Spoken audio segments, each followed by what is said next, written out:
Primeira Epístola Universal do Apóstolo São Pedro. Capítulo 1. Pedro, apóstolo de Jesus Cristo, aos estrangeiros dispersos no Ponto, Galácia, Capadócia, Ásia e Bitínia, eleitos segundo a presciência de Deus Pai, em santificação do Espírito, para a obediência e a expressão do sangue de Jesus Cristo, graça e paz vos sejam multiplicadas. Bendito seja o Deus e Pai de nosso Senhor Jesus Cristo, que, segundo a sua grande misericórdia, nos gerou de novo para uma viva esperança, pela ressurreição de Jesus Cristo de entre os mortos, para uma herança incorruptível, incontaminável e que se não pode murchar, guardada nos céus para vós, que mediante a fé estáis guardados na virtude de Deus para a salvação, já prestes para se revelar no último tempo, em que vós grandemente vos alegrais, ainda que agora importa, sendo necessário, que estejais por um pouco contristados com várias tentações, para que a prova da vossa fé, muito mais preciosa do que o ouro que perece e é provado pelo fogo, se ache em louvor e honra e glória na revelação de Jesus Cristo, ao qual, não o havendo visto, amais, no qual, não o vendo agora, mas crendo, vos alegrais com um gozo inefável e glorioso, alcançando o fim da vossa fé, a salvação das almas, da qual salvação inquiriram e trataram diligentemente os profetas, que profetizaram da graça que vos foi dada, indagando que tempo ou que ocasião de tempo o Espírito de Cristo, que estava neles, indicava, anteriormente testificando os sofrimentos que a Cristo haviam de vir e a glória que se lhes havia de seguir, aos quais foi revelado que, não para si mesmos, mas para nós, eles ministravam estas coisas que agora vos foram anunciadas por aqueles que, pelo Espírito Santo enviado do céu, vos pregaram o Evangelho, para as quais coisas os anjos desejam bem atentar. Portanto, cingindo os lombos do vosso entendimento, sede sóbrios e esperai inteiramente na graça que se vos ofereceu na revelação de Jesus Cristo. Como filhos obedientes, não vos conformando com as concupiscências que antes havia em vossa ignorância. Mas, como é santo aquele que vos chamou, sede vós também santos em toda a vossa maneira de viver. Porquanto escrito está: sede santos, porque eu sou santo. E, se invocais por Pai aquele que, sem acepção de pessoas, julga segundo a obra de cada um, andai em temor durante o tempo da vossa peregrinação, sabendo que não foi com coisas corruptíveis, como prata ou ouro, que fostes resgatados da vossa vã maneira de viver, que por tradição recebestes dos vossos pais, mas com o precioso sangue de Cristo, como de um cordeiro imaculado e incontaminado, o qual, na verdade, em outro tempo foi conhecido, ainda antes da fundação do mundo, mas manifestado nestes últimos tempos por amor de vós. E por ele credes em Deus, que o ressuscitou dos mortos, e lhe deu glória, para que a vossa fé e esperança estivessem em Deus, purificando as vossas almas na obediência à verdade, para o amor fraternal, não fingido. Amai-vos ardentemente uns aos outros com um coração puro, sendo de novo gerados, não de semente corruptível, mas da incorruptível, pela palavra de Deus, viva e que permanece para sempre. Porque toda a carne é como a erva, e toda a flor da erva. Secou-se a erva e caiu a sua flor. Mas a palavra do Senhor permanece para sempre. E esta é a palavra que entre vós foi evangelizada. Capítulo 2. Deixando, pois, toda a malícia, e todo o engano, e fingimentos, e invejas, e todas as murmurações, desejai afetuosamente, como meninos novamente nascidos, o leite racional não falsificado, para que por ele vades crescendo. Se é que provastes que o Senhor é benigno, chegando-vos para ele, pedra viva, reprovada, na verdade, pelos homens, mas para com Deus eleita e preciosa. Vós também, como pedras vivas, sois edificados casa espiritual e sacerdócio santo, para oferecer sacrifícios espirituais agradáveis a Deus por Jesus Cristo. Pelo que também na Escritura se contém: eis que ponho em Sião a pedra principal da esquina, eleita e preciosa, e quem nela crer não será confundido. E assim para vós, os que credes, é preciosa, Mas para os rebeldes, a pedra que os edificadores reprovaram, essa foi a principal da esquina.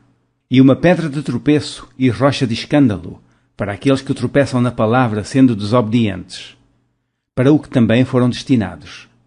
Mas vós sois a geração eleita, o sacerdócio real, a nação santa, o povo adquirido, para que anuncieis as virtudes daquele que vos chamou das trevas para a sua maravilhosa luz. Vós, que em outro tempo não erais povo, mas agora sois povo de Deus, que não tinhais alcançado misericórdia, mas agora alcançastes misericórdia. Amados, peço-vos, como a peregrinos e forasteiros, que vos abstenhais das concupiscências que combatem contra a alma, tendo o vosso viver honesto entre os gentios, para que, naquilo em que falam mal de vós, como de malfeitores, glorifiquem a Deus no dia da visitação, pelas boas obras que em vós observem. Sujeitai-vos, pois, a toda a ordenação humana, por amor do Senhor, quer ao rei, como superior, quer aos governadores, como por ele enviados para castigo dos malfeitores e para louvor dos que fazem o bem. Porque assim é a vontade de Deus que, fazendo bem, tapeis a boca à ignorância dos homens loucos, como livres, e não tendo a liberdade por cobertura da malícia, mas como servos de Deus. Honrai a todos. Amai a fraternidade, temei a Deus, honrai o Rei. Vós, servos, sujeitai-vos com todo o temor aos senhores, não somente aos bons e humanos, mas também aos maus. Porque é coisa agradável que alguém, por causa da consciência para com Deus, sofra agravos, padecendo injustamente. Porque que glória será essa, se, pecando, sois esbofeteados e sofreis? Mas se, fazendo bem, sois afligidos e o sofreis, isso é agradável a Deus. Porque para isto sois chamados, pois também Cristo padeceu por nós, deixando-nos o exemplo, para que sigais as suas pisadas. O qual não cometeu pecado, nem na sua boca se achou engano. O qual, quando o injuriavam, não injuriava, e quando padecia, não ameaçava, mas entregava-se àquele que julga justamente, levando ele mesmo em seu corpo os nossos pecados sobre o madeiro, para que, mortos para os pecados, pudéssemos viver para a justiça, e pelas suas feridas fostes sarados. Porque éreis como ovelhas desgarradas, mas agora tendes voltado ao pastor e bispo das vossas almas.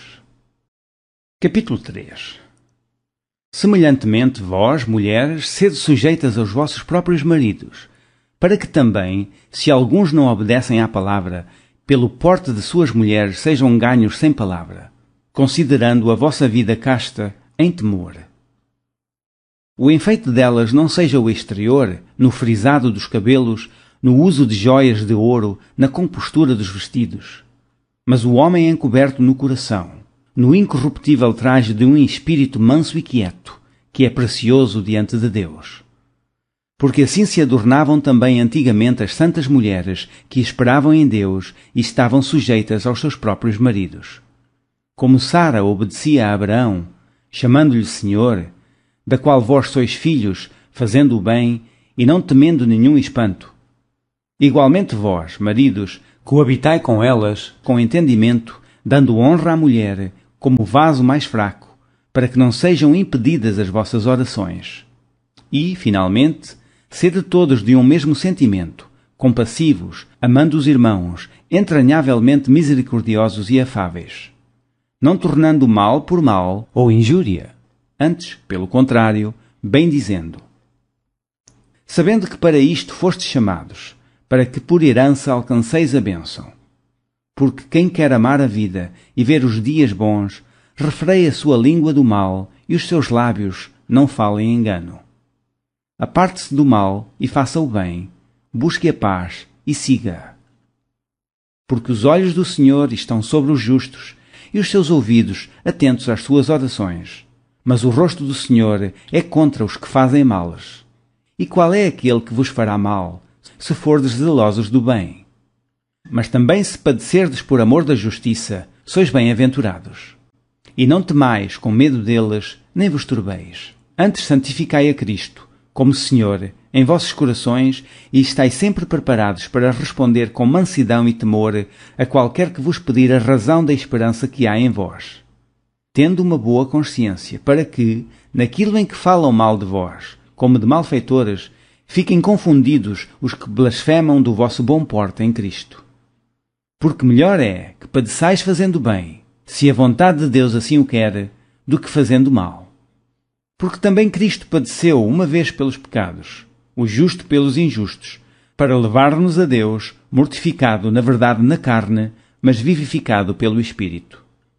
No qual também foi, e pregou aos espíritos em prisão, os quais noutro tempo foram rebeldes, quando a longanimidade de Deus esperava nos dias de Noé, enquanto se preparava a arca, na qual poucas, isto é, 8 almas, se salvaram pela água, que também, como uma verdadeira figura, agora vos salva, batismo, não do despojamento da imundícia da carne, mas da indagação de uma boa consciência para com Deus, pela ressurreição de Jesus Cristo, o qual está à destra de Deus, tendo subido ao céu, havendo-se-lhe sujeitado os anjos, e as autoridades e as potências.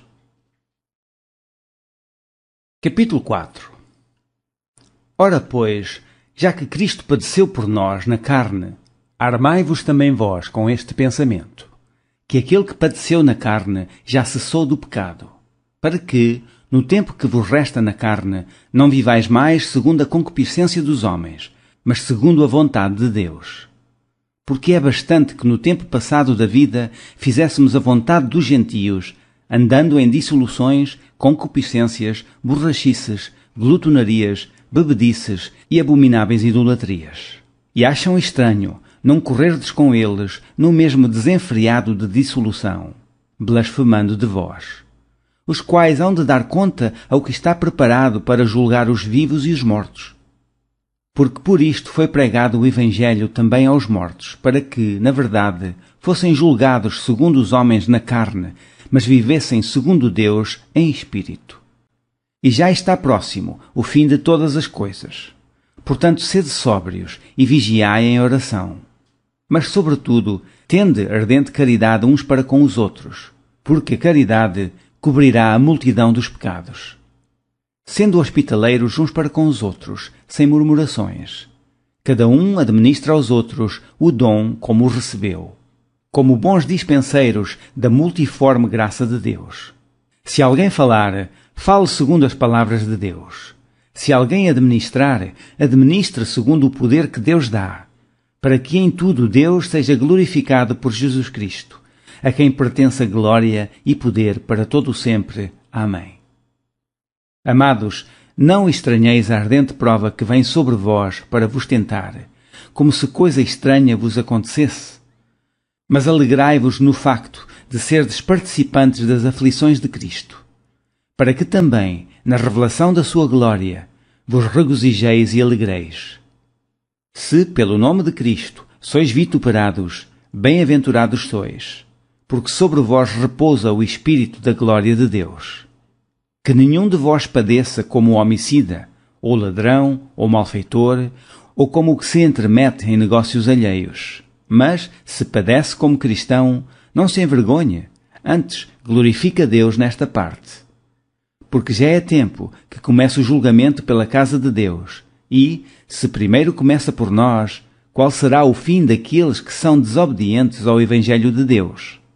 E, se o justo apenas se salva, onde aparecerá o ímpio e o pecador? Portanto, também os que padecem segundo a vontade de Deus, encomendem-lhe as suas almas, como ao fiel Criador, fazendo o bem. Capítulo 5. Aos presbíteros que estão entre vós, admoesto eu, que sou também presbítero com eles, testemunha das aflições de Cristo e participante da glória que se há de revelar. Apacentai o rebanho de Deus que está entre vós, tendo cuidado dele, não por força, mas voluntariamente, nem por torpe ganância, mas de ânimo pronto. Nem como tendo domínio sobre a herança de Deus, mas servindo de exemplo ao rebanho. E, quando aparecer o sumo pastor, alcançareis a incorruptível coroa de glória. Semelhantemente vós, mancebos, sede sujeitos aos anciãos, e sede todos sujeitos uns aos outros, e revesti-vos de humildade, porque Deus resiste aos soberbos, mas dá graça aos humildes. Humilhai-vos, pois, debaixo da potente mão de Deus, para que a seu tempo vos exalte, lançando sobre ele toda a vossa ansiedade, porque ele tem cuidado de vós. Sede sóbrios, vigiai, porque o diabo, vosso adversário, anda em derredor, bramando como leão, buscando a quem possa tragar. Ao qual resisti firmes na fé, sabendo que as mesmas aflições se cumprem entre os vossos irmãos no mundo. E o Deus de toda a graça, que em Cristo Jesus vos chamou à sua eterna glória, depois de haverdes padecido um pouco, Ele mesmo vos aperfeiçoará, confirmará, fortificará e fortalecerá. A Ele seja a glória e o poderio para todo o sempre. Amém. Por Silvano, vosso fiel irmão, como cuido, escrevi abreviando e testificando que esta é a verdadeira graça de Deus, na qual estáis firmes. A vossa coeleita em Babilônia vos saúda e meu filho Marcos. Saudai-vos uns aos outros com ósculo de amor. Paz seja com todos vós que estáis em Cristo Jesus. Amém.